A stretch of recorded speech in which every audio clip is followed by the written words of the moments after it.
Сайн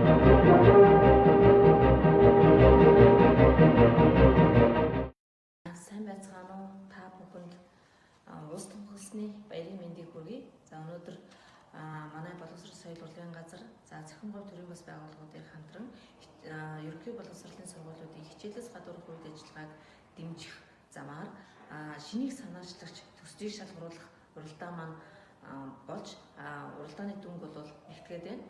За бид хэд хичээлээс гадуур 2020 оны боловсрол соёлын шинжилгээ ухааны сайдын хичээлээс гадуур үйл ажиллагааны төсөлт үйл ажиллагааг дэмжих нэгдсэн хөтөлбөр гэдэг гарсан.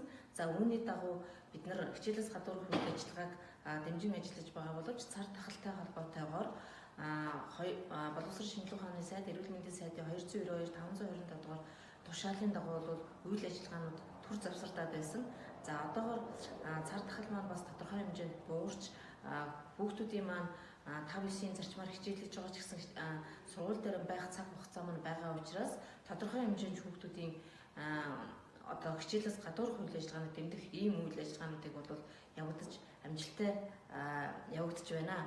Ингээд шинийг санаачлагч төслийн хүрээнд сургуулиудыг шалгаруулахад 1-р шатанд 21 сургууль 19 сургуулийн 21 төсөл 2-р шатанд 15 сургуулийн 17 сургуулийн төслүүд ирсэн бол бас нэлээд баяртай мэдээ байна.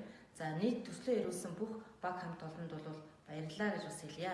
За ингээд төслийн дүнг танилцуулахад за 1-р байранд 3-р сургуулийн ангиараа биш өнгөөрөө төсөл, за 2-р байранд 3 тэс сумын асуудлыг даван туулах мэдлэг олгох төсөл, за 3-р байранд 2-р сургуулийн өсвөрийн манлайлал, за тусгай байранд 1-р сургуулийн хөтөч агаа эгээ, за мөн тусгай байранд 5-р сургуулийн хамгаалагдсан хүүхдүүд төсөл шалгараад байна. За бид энэ төслийг зөвхөн өнөөдөр ингэж шалгаруулаад дуусгах биш, дараа нь энэ 21-22 оны хичээлийн жил мөн үргэлжлүүлээд дараагийн дүү нартаа уламжлал болгон хийсэн ийм сайхан төслүүд байна гэдэгт бол итгэлтэй байна. Ингээд та бүхэндээ баярлалаа.